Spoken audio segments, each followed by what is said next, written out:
Recording. All right. Make sure. Okay, so we're gonna I don't think it'll be a very long class. We're gonna do chapter 18 for the basic biblical Hebrew on the imperative. The older version of this book included other aspects. This is called the volitional verb.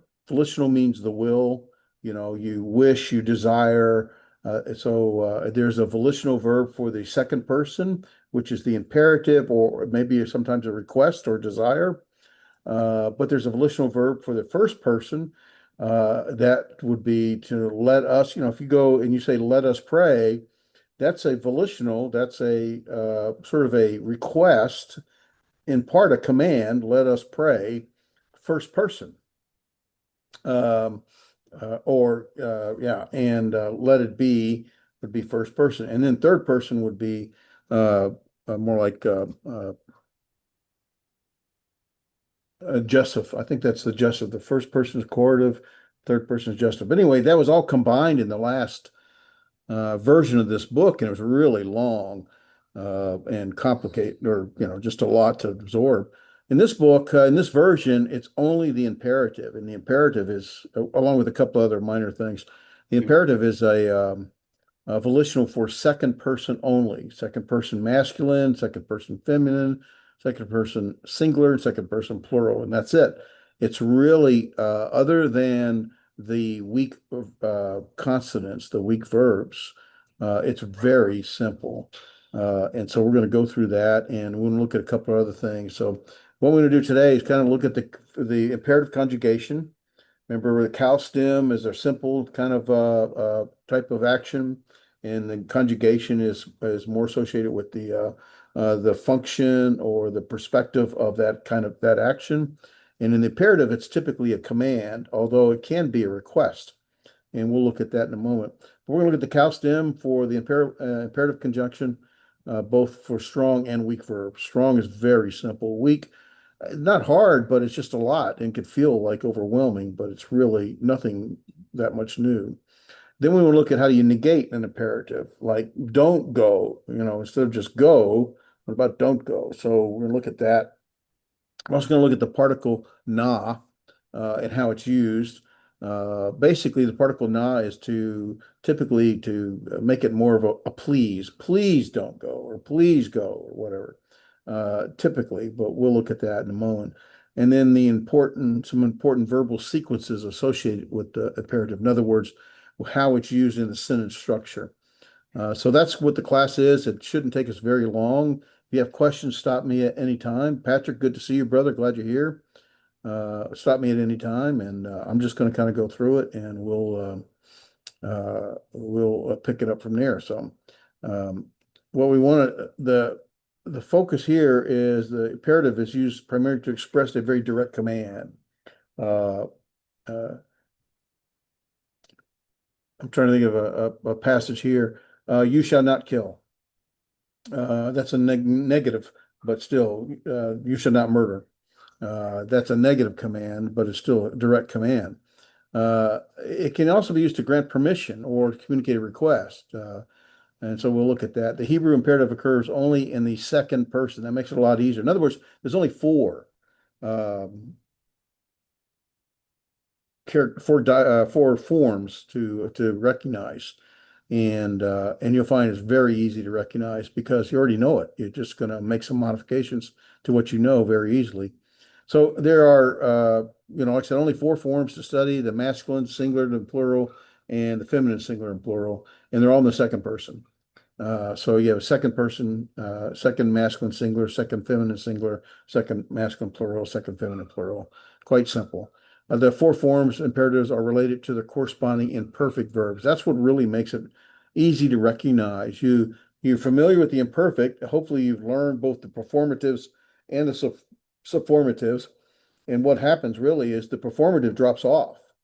And because we're only talking about the second person, masculine, feminine, singular, plural, there's only four forms. So we're just look at those and that performative, which is the tav with the heric, and that will drop off, and then pretty much it remains as it is. and for the second feminine singular, for the two plurals, the second masculine plural and the second um, feminine plural, the subformatives, the suffixes, they remain, but the performatives of all of them drop off. So we'll look at that really next here as we go forward. So if you're following along the book, I mean, basically, what all we're doing is we're showing is how the imperative is really built from, or let's say it's related to, uh, but it's basically an extension or modification from the imperfect form. In our imperfect form, I'm going to try writing in this here. Okay. Yeah, I think I'll keep the color here. In the imperfect form, we have our subformative right here. All right, right, right, our subformative here. And here we'll have the, excuse me, that is wrong. We'll have the performative right here. And then here we'll have the subformative. And so the Herrick Yod, the Shurik, and the Noon comments He for the second person, feminine and masculine, and the plural forms. And all we're going to do is we're going to drop it off, the subformatives, or the performatives, excuse me, and everything else remains the same. And now you have the imperative form, and that's really all that is. Now, there's some other nuances here, and we'll look at those next. Let me clear some of this up.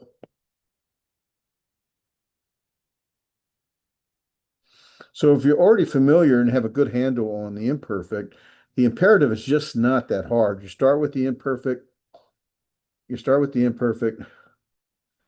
subtract the performative right there, and you get the imperative form. Now, there are a couple minor changes or differences here. If you notice here and here on the 2FS and the 2MP, they have this is a silent shava. It's closing the syllable, right? Same thing here. It's closing the syllable, a silent shava, and this is a vocal shava. But when you drop these off, these become both vocal shavas. And if you remember the rule, you cannot have two vocal shavas side by side. This becomes a vocal shava because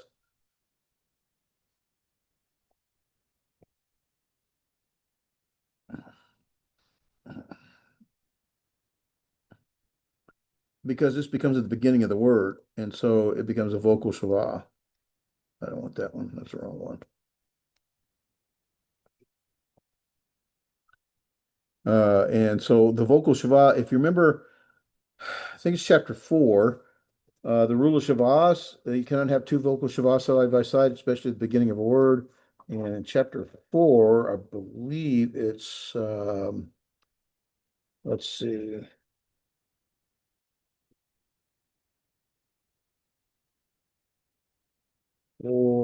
page.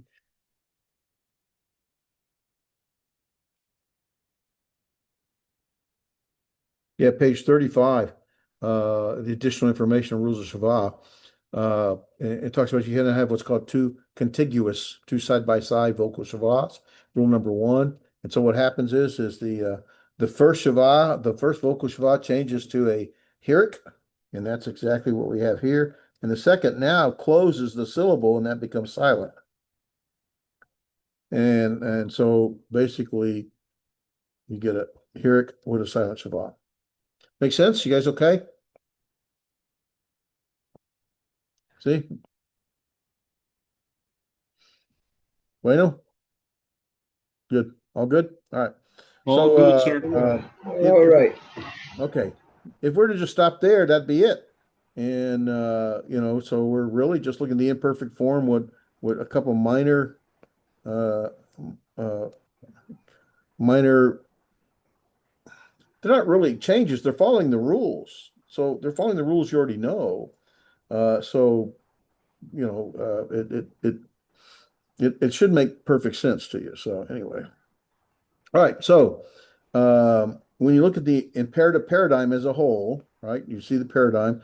Again, we're only talking about second person, masculine, feminine, plural, and singular, right? That's it. Um, so this looks exactly like the imperfect without the performative.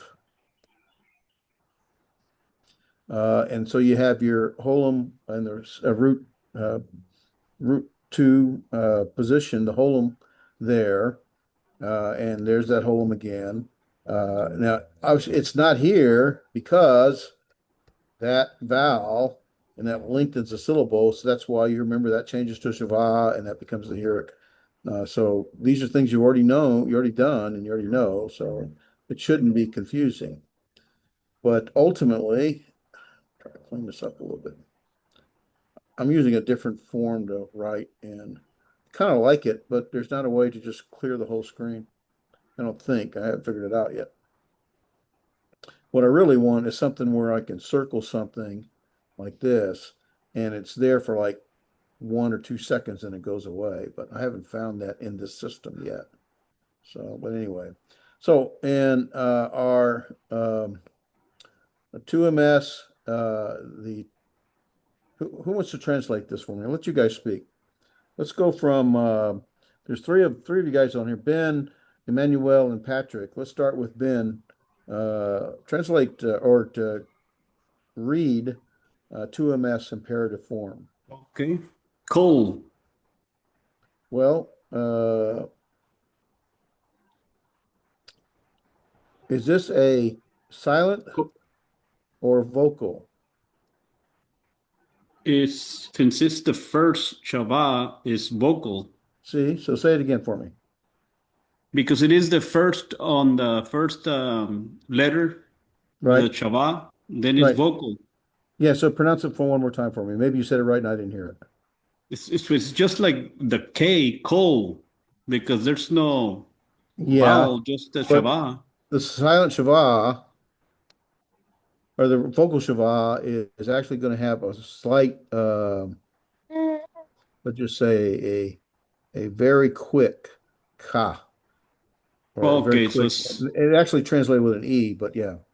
So this would be one cut. syllable, and this would be another Okay, syllable, right? yeah. Okay, so So how we would you have pronounce that? kato. Gato, see, very Yeah. good. That's it. Yeah. Okay. All right. Okay. Manuel, can you pronounce the second feminine singular for us?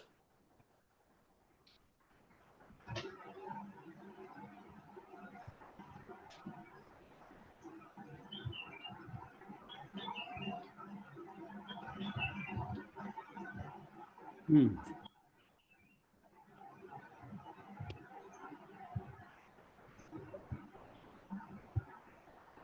You're muted, Manuel, so I don't know if you're speaking or not.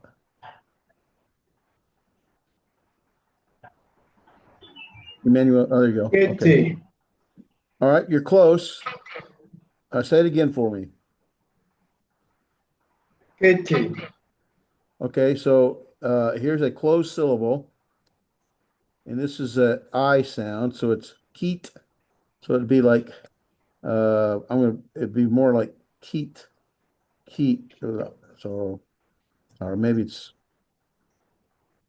keet, not kit. kids. Uh, Okay. right, and then you have this. I should change this.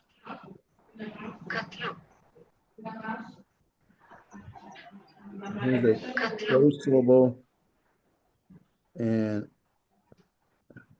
this is an open syllable, right? Well, that's dumb. How do you pronounce it again? Keet,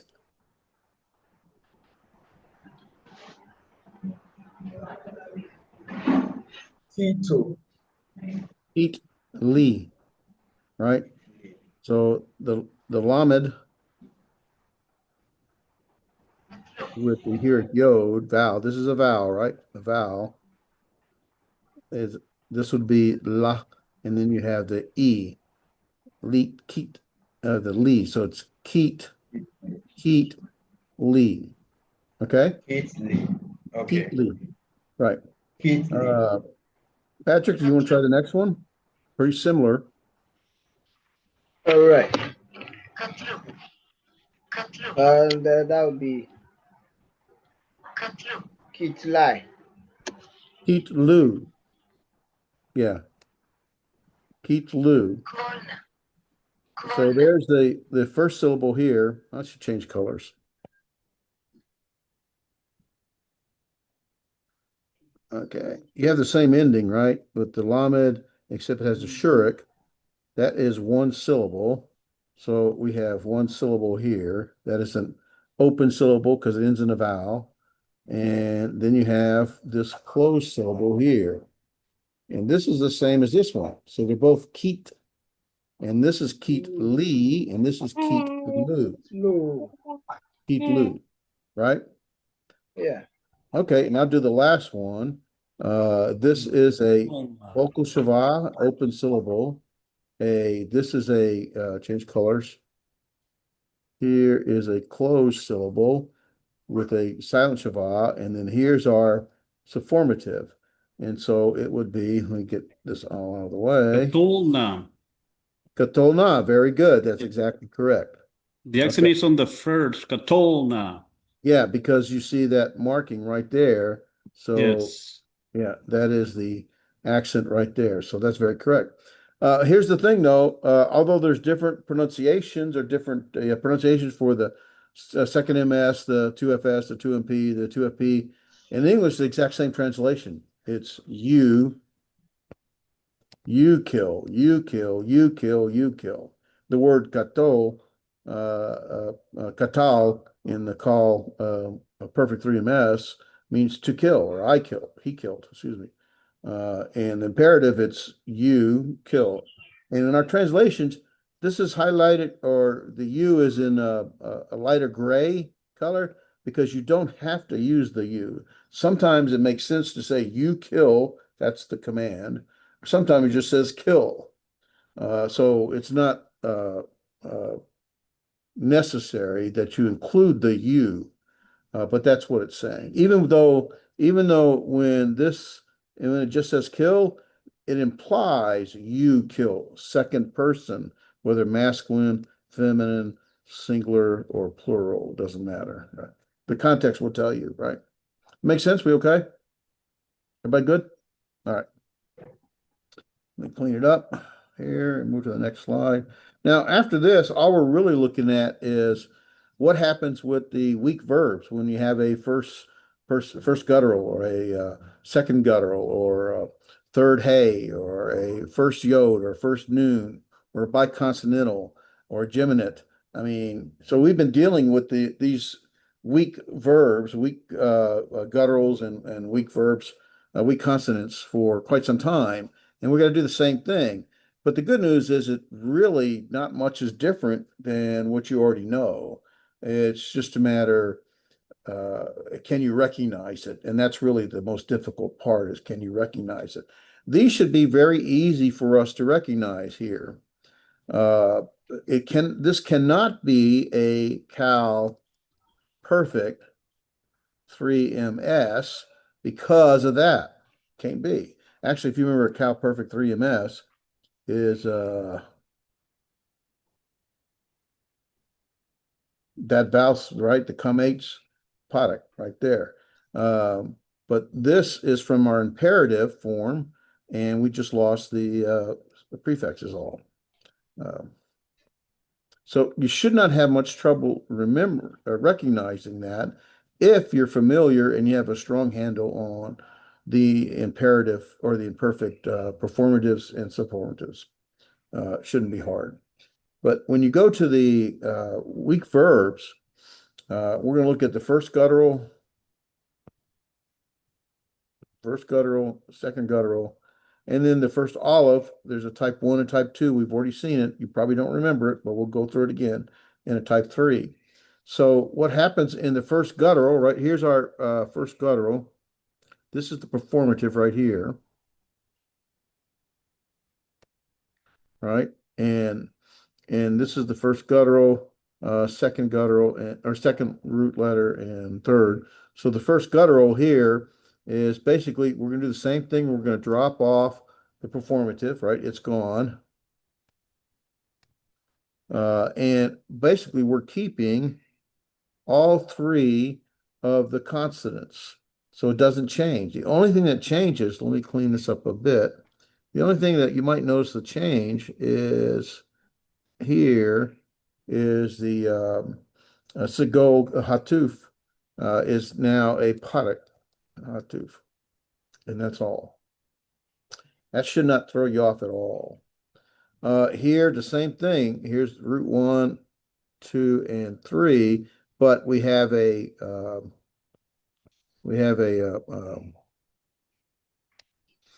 vowel ending here, a vowel ending here, and here's a closed consonant vowel ending there, and that will change its form. So ultimately, we see we got the exact same thing here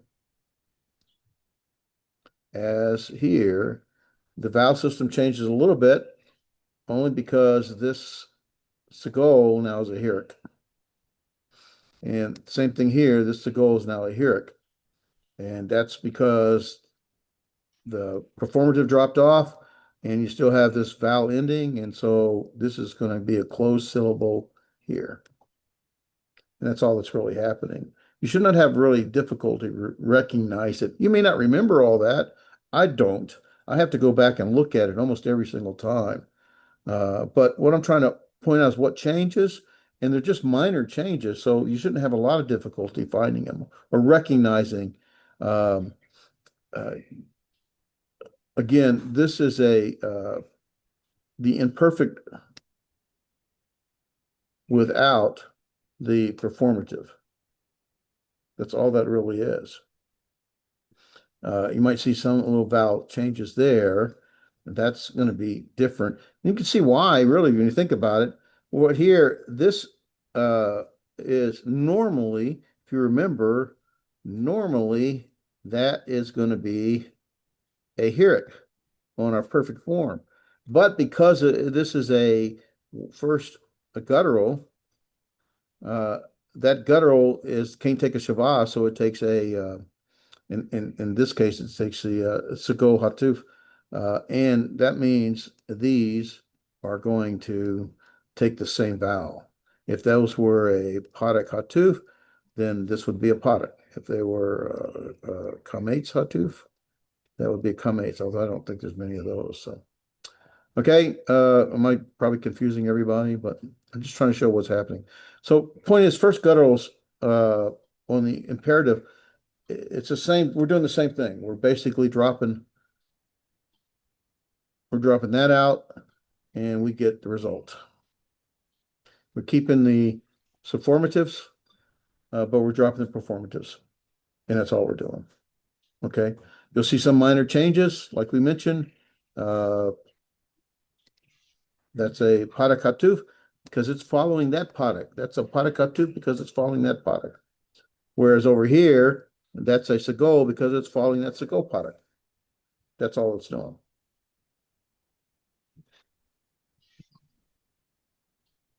All right, that's first guttural. Second guttural, not very difficult. Same kind of thing. We're going to drop off. We're going to drop off the performative, and we basically, for the most part, keep it as it is. You see, that's the same as that. The only difference is, if you might notice, is in all of these, we put this Dagesh Forte in here. And I can't remember really why. I don't remember if that's I don't really remember why. I'm not sure, but you notice that it's there is all I want to say. But for the most part, we keep the same thing here. Now, this obviously changed because that's gone, and you're still keeping this vowel. So ultimately, that remains, and this, instead of being you cannot have, remember, you cannot have two shavas, vocal shavas together, or including a patak hatef shava. So that's a patak, and that's a patak. That's all that is. these all follow the rules we've already looked. You just got to get familiar with them and remember them, I guess. So again, we're keeping the same things here. Basically, see it's the same there. Same thing here. Excuse me, wrong.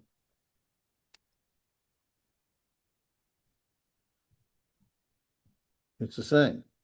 So it's not that overly complicated.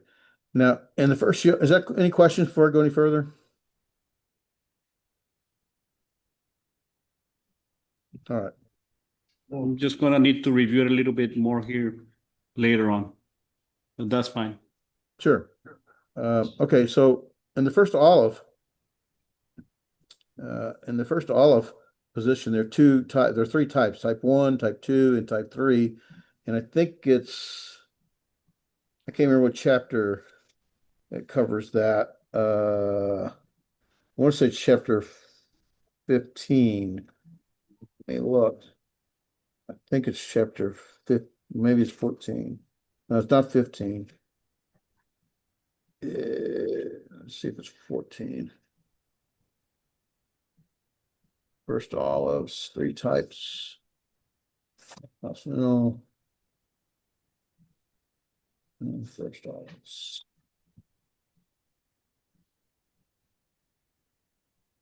Must be chapter 16 then.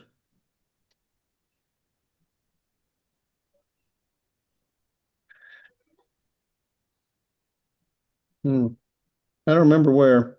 I'll find it eventually. I found it earlier, but I forgot and I didn't write it down. Gimlet, third hay, first noon, first, second, third olives. Where are the first olives at?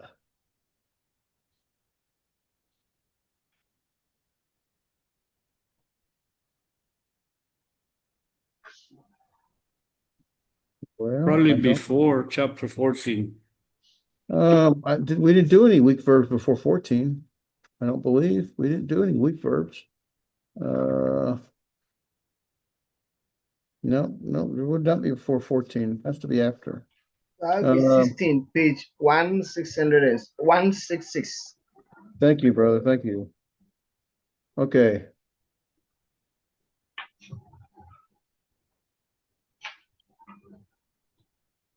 Well, that's third olive. Third olive. Yeah, there's a first olive, type 1, type 2, and type 3. Here it is, I think. This is it. Yeah, page 165. So you got me close.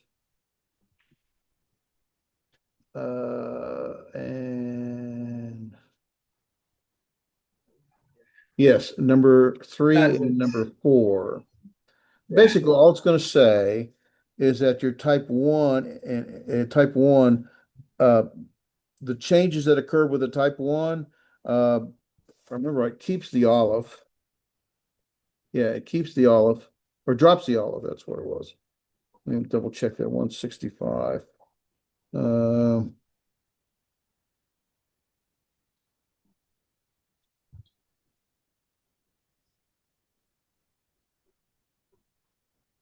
I just forget which one is which is all. Look at number 4. It's important to note that not all type 1 verbs are inflected according to pattern of type 3. Verbs are as above. So there are several other first position olive verbs that follow type 1 or the type 2 pattern. Examples of type 1 verb that follow the type 1 or type 2 patterns include asaf or ahav or asar. And where's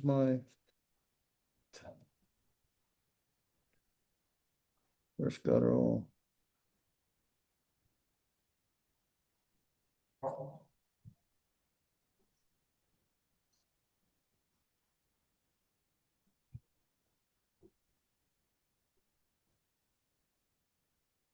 Yeah, that's not giving me exactly what I wanted. I thought there was something better. I think, and I'm trying to remember, uh, which the difference between type 1 and type 2. It doesn't matter for the imperative. You see, they're both the same. It doesn't really matter. Um,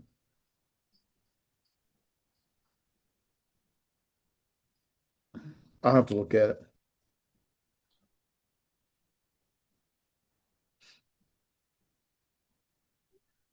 Okay, I'll have to look at it. I can't remember what the difference is between a type 1 and type 2, but it doesn't matter. They, in this case, they keep all three vowels. That's the point here, or all three consonants. So here's our imperfect. We drop off the performative and we keep the same three, including the type 1 olive. So here's our same thing as here. The only difference, which you've already seen, is there and there is changes to a hierarchy. And that's all. So it's not really complex. I cannot remember the difference between type 1 and type 2. I don't remember. I'll find it eventually and we'll cover it at some point. And the type 3 is talked about here on page 165. That's basically a type 3 where the performative, ultimately what happens is this performative right there. This performative has the holum. So the performative takes the holum. And the olive is quiescent. Oh my, what happened? Can I undo? There we go. The olive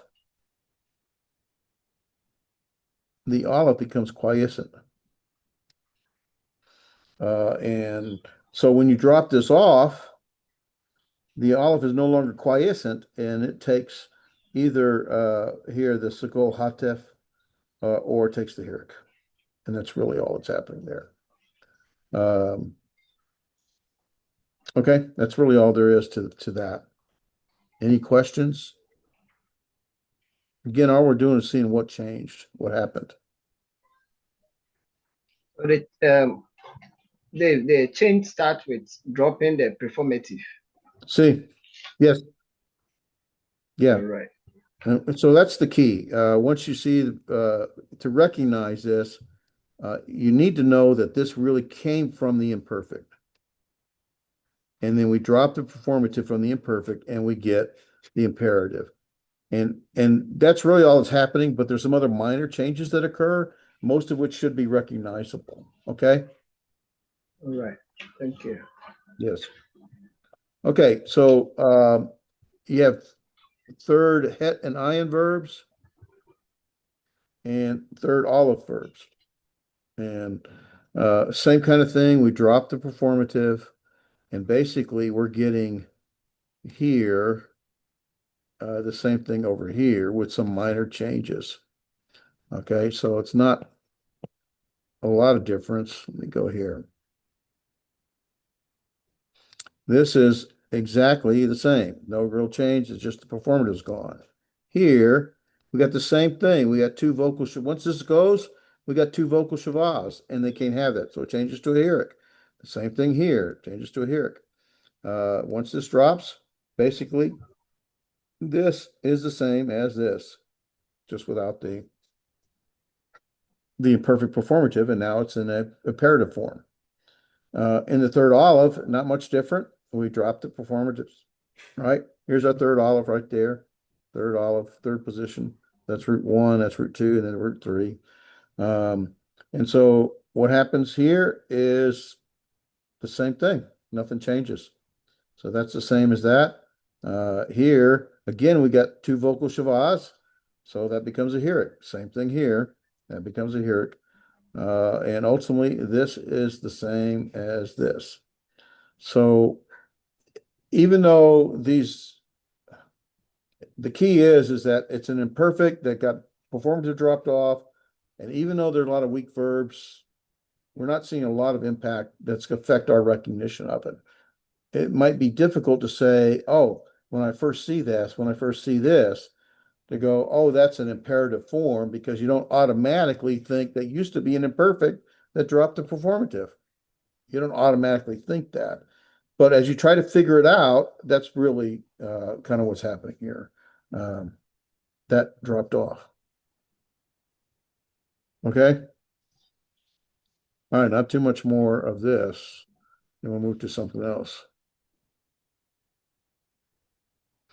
All right, so first noon, type 1 and type 2, and first yod, type 1 and type 2. So the difference in the type is one keeps the consonant and the other does not. Okay. So and we've already done that before. So here you see the consonant here in the imperfect. This is the imperfect. There's our performative, and it keeps. What happens is that noon, if you remember, gets assimilated, and so it's there in that doggish forte. That's where it is. So what happens is that when you drop this, the noon comes back, and the doggish forte is gone. That's all that's happening. Okay.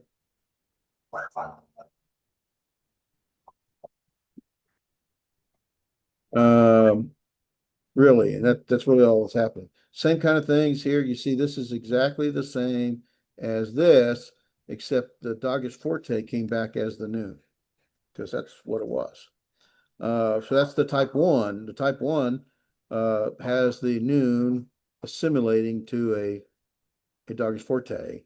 And the type 2, same thing, where there's our doggish forte. It's not here for, I forget why. But basically, it does not come back here. It doesn't come back. And so now you got to play detective and say, I don't know what this is, right? You can't look it up as it is. You got to figure out what was there, and you got to recognize it's an imperative. And that makes it a little hard. But to play detective is you start thinking about, if you think about all the weak verb forms, the third hey, the first olive, the first noon yod, the first noon, the geminate, the biconsonantal. You start thinking, okay, could it be one of those? You start plugging it in and you look it up. Noon, that's the answer. Or plug in a yod, you can't find it. Or you do find a word with a yod, or maybe an olive, or an olive. You look it up and it doesn't make any sense in context. I mean, you play detective, and that's how you find it. So the more you do it, the more you recognize it, obviously. But when you're just getting into it, it's really hard to recognize. But if you could see what's happening, that makes it easier down the road. On the first yod, exact same thing as the first noon, no different. This drops off, and in this case, the type 1, the yod does not come back. Actually, here the yod is represented by the vowel letter here at yod. But here, and in both cases, it doesn't come back. So we don't get the first yod back in the imperative. But everything else is pretty much the same. This changed to a sere instead of a potic. That shouldn't be a big deal. Same thing here. Everything stays pretty much the same. So, and that's all there is to that. Any thoughts or questions? Did I confuse anyone? Like, hey, that didn't make any sense. Correct me. I'm okay with all of that. Okay. All right. Right. You all right, brother? Yes. All right. So, weak verbs, third hey and geminate. So, a third hey basically is not very complex. Again, we drop off the performative. The only performatives we're dealing with is the tav ahirik, because that's all there is on the imperfect second person. And so it drops off. Here we have the hey with the sagol, and it stays, but it changes to a sare. Here, basically, the third hey does not come back. It was replaced. No, it wasn't.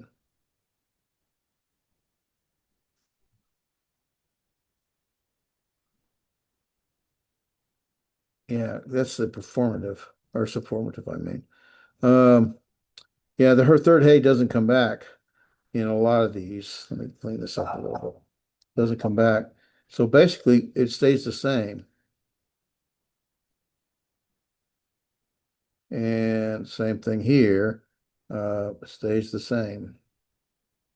So it's the imperfect without the performative and for third haze. I can't remember. I don't want to get into it now. And then the geminate, pretty much the same thing. Remember, geminate's only two consonants. There's our two consonants, 1, 2. There's our two consonants, 1, 2. Our performative drops off.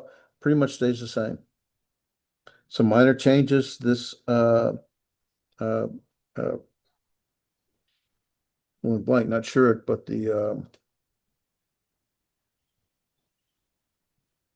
I'm going blank.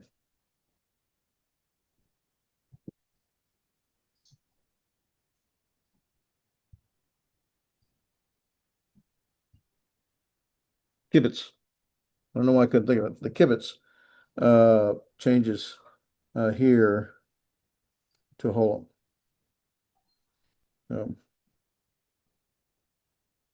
Okay.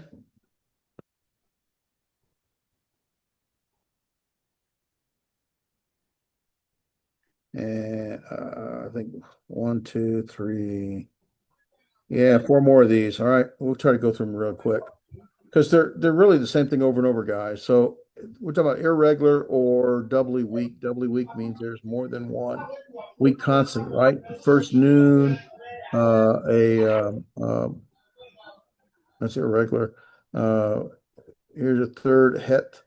And this lamet acts like the first lamet here acts like a weak.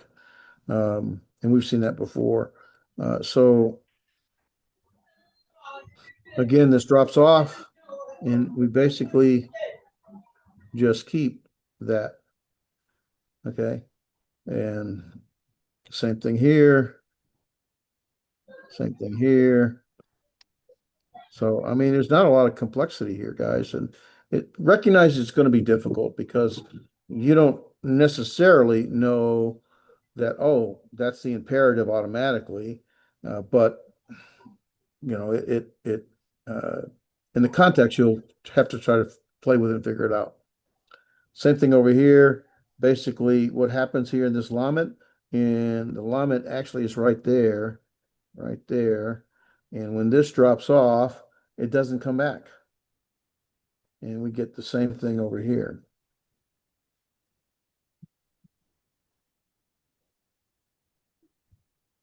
Um, so we're seeing the same thing over and over again. So weak verbs in the imperative can be a pain to recognize.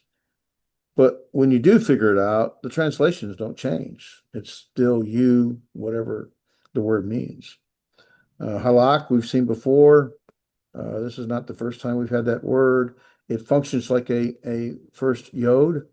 And so it would do the same things there. And so in the first yod, the first yod drops off. So it's gone there. Got the performatives, take those off.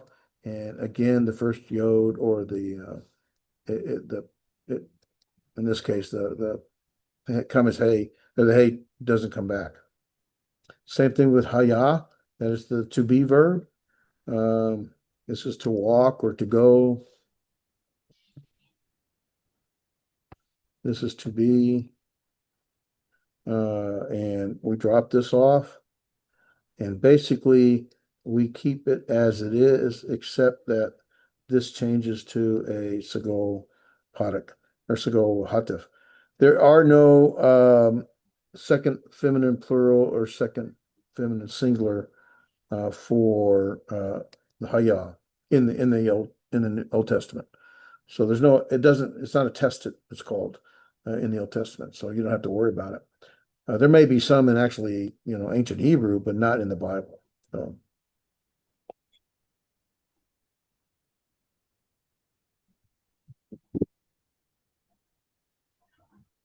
okay, same thing for doubly weak here with these two words, Allah and Nata. Uh, drop that off, drop that off. And basically, in this case, the noon comes back. In this case, we never lost the yod. Here, the noon was here, remember? It is simulated. Now it comes back, and everything else remains the same. So that's the same. That's the same. On down the line. So when the noon comes back, it comes back with its vocal shavah, but everything else remains the same. So, okay. I mean, there's a lot, but it's the same thing over and over again. For biconsonantal, right? Remember the biconsonantal, the 3ms, for the cum is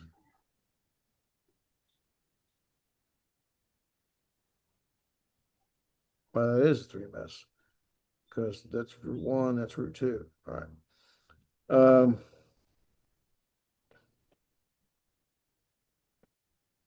We drop our performative, and that's what we get. It's nothing different. So same thing here. There's root 1, root 2, drop performative, and there is in this case no second feminine plural in the Bible, so they don't try to bother showing it to you. There's no second feminine plural here for bow.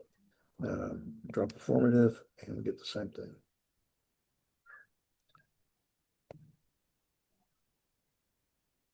Do I need to go through each one of them like that? Or are you okay just seeing, okay, I see the same thing over and over again. You guys all right? All right. All right. Now there's something unique that happens in the second masculine singular that happens, and it only happens in the second masculine singular imperative, is that in our lexical form, here's our 3ms perfect, right? For katal, to kill, or he killed, really. He killed would be the right translation because it's perfect form. So it's past tense. It's 3ms. There's no ending. So he killed. All right. When we make it in the imperative form, it typically the same thing. We basically going to see that we're going to take excuse me, let's fix that. We're going to take what was here was the tav hirik, and ultimately, when that dropped off, this remained. And we know it was the imperative because of that holum in the second root position. That makes life so much simpler for us. But you will find sometimes, actually, I think about 280 times, if I remember right, you will find this comex hey added to the end of the imperative second masculine singular form. We've seen comex hey added before, so it's not really new, but it is an alternate form of the second masculine singular imperative. It's just an alternate way. And obviously, when you lengthen the word with another syllable, there's a comex hey vowel letter. Then ultimately the vowel system might change, and that's exactly what we see. And here is basically that was our holum with our shava. Well, once we added this, that becomes a silent shava, and this here is not a kametz, but a kametz hatuf because it is preceded or followed by a silent it's in a closed syllable. In this case, a silent shava. So that is not katla, but kotla. That is kotla. So it's pronounced the same way. Well, not really. That would be katol. This is kotla, because that is a kame tatuf. Yeah. Okay. So we'll see this extension or alternate form a couple of hundred times or a little more. It's the same word. It's just they have an alternate form. I don't know why. Translation is the same. You kill, you keep, you listen, you come, you give, you rise. But it will impact, obviously, the spelling when you add that, but it's the same word. Okay? All right.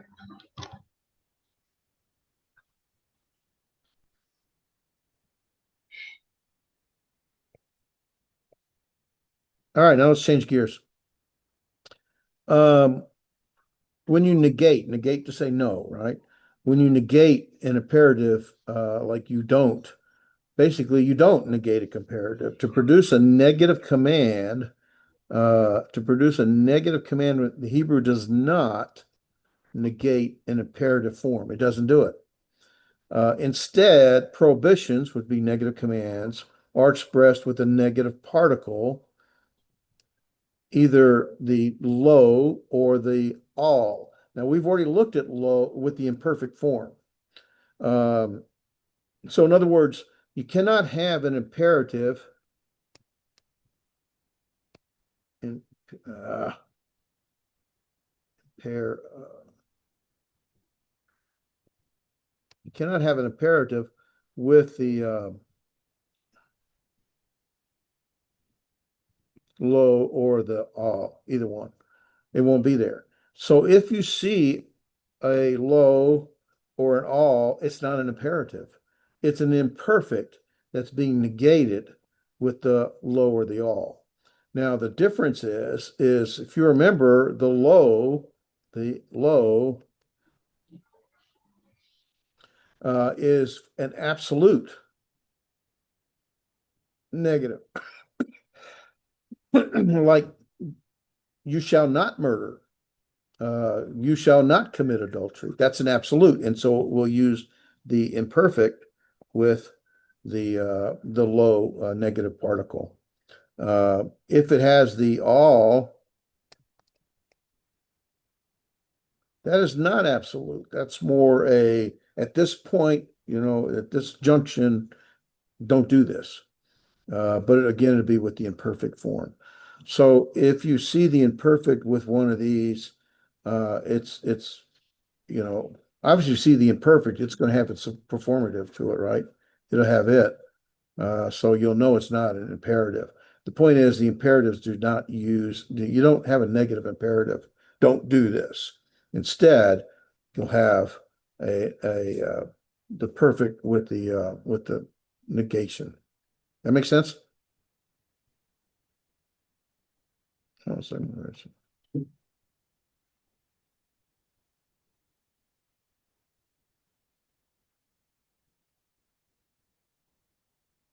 huh.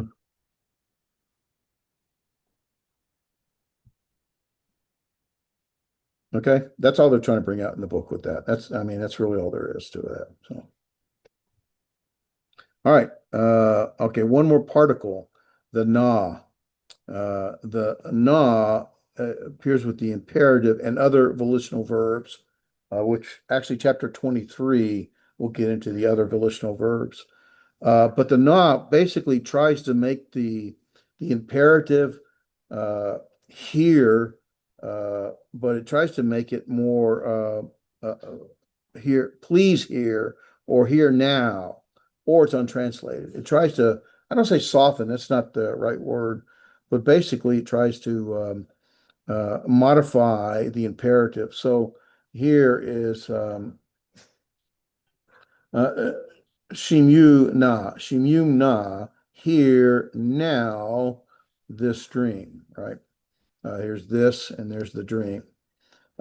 Here, please, see, one gives the na, please forgive Salah. Please forgive the iniquity of this people.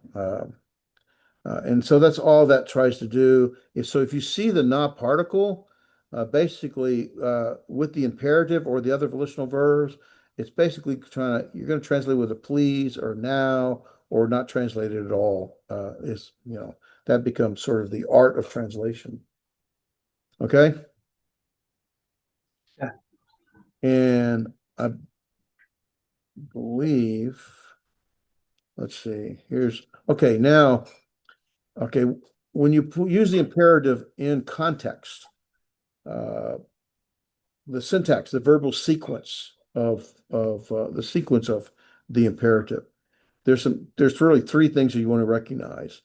Several imperative verbs may occur in succession and be related really consequently or sequentially. So here you have two imperative verbs, and they're going to be related. In this case, sequentially, go up and there's the and bury your father.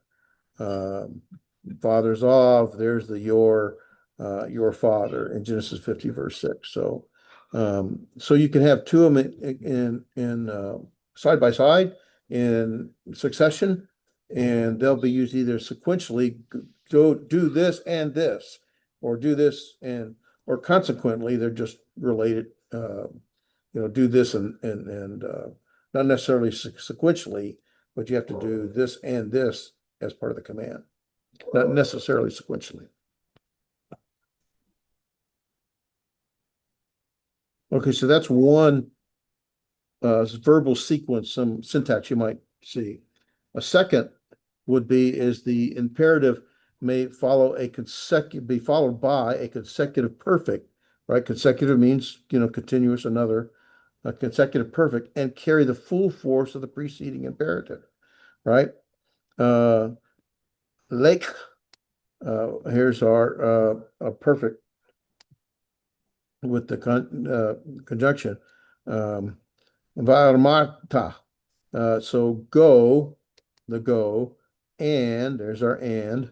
Say, here's our mar, say.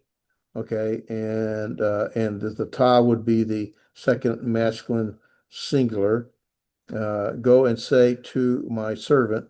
There's the to my servant. Uh, That's hard to read when I do all that, I know. So here's the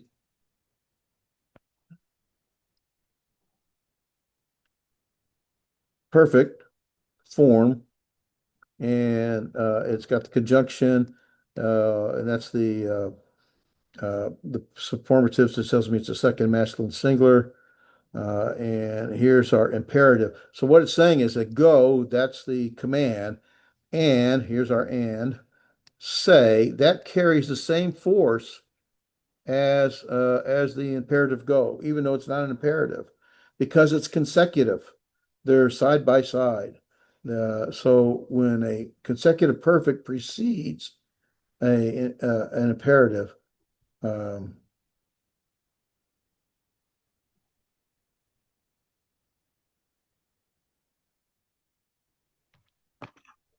yeah, I'm trying to see if I said that right. I feel like I said it wrong. So trying to figure out in my mind if I said it wrong or not.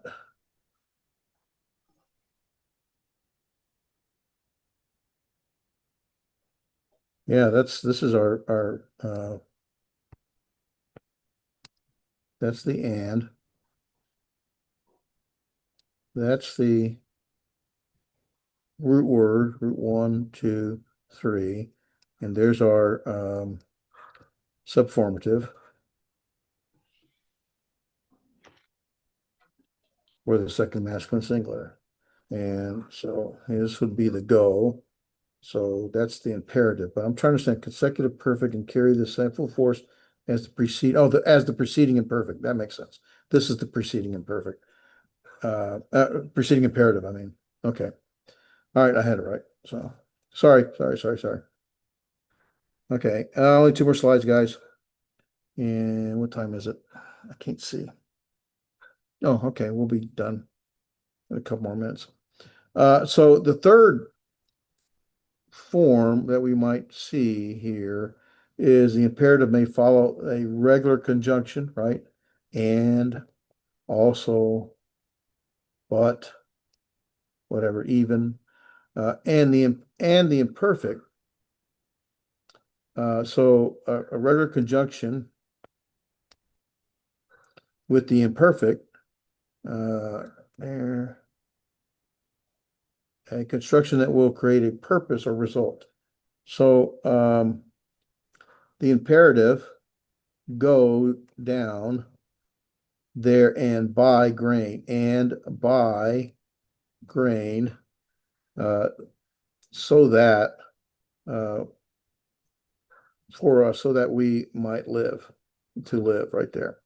When the imperative can followed by a regular conjunction right there, regular conjunction, and the imperfect, and there it is again, a construction that creates a purpose. So it tells the purpose, so that, that's what it's doing.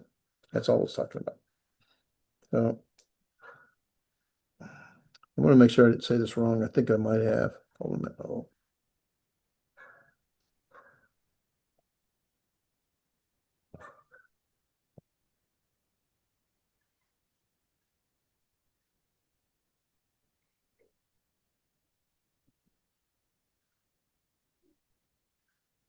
There's the conjunction right there.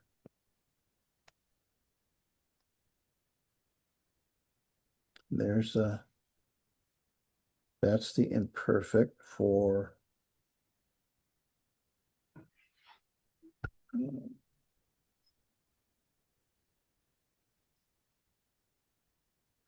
masculine.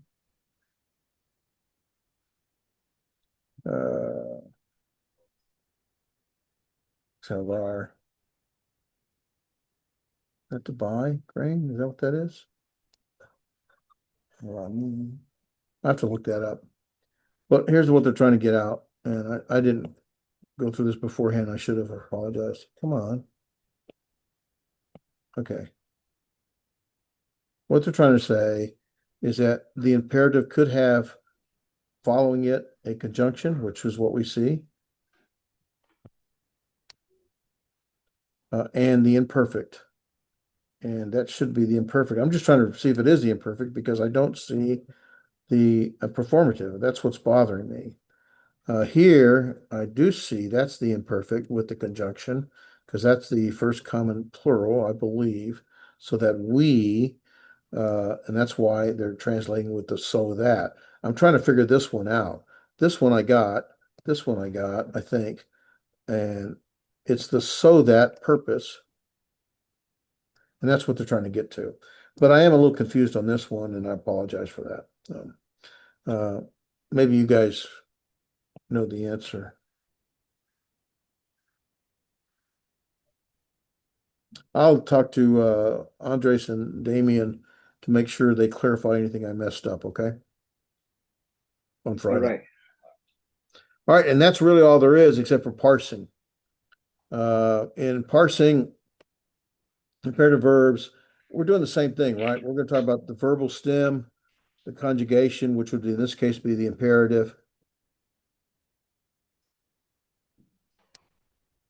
The person, the gender, the number, and all this is going to all be, the number is always going to be second person. It's either going to be masculine or feminine, or it's going to be singular or plural. That's all we're going to have. The lexical form or the verbal root. Verbal root would be the same lexical form, but without the vowels. So when you parse, you always give in the information the proper order. Basically, here's the word that you're parsing. It's a cow imperative, second masculine plural from Shama. The cow imperative, second masculine plural from Allah.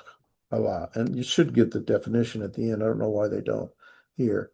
So, and that's really all there is to this, guys. It's a lot, I know, and especially when you start getting into all the different weak forms, it's just a pain.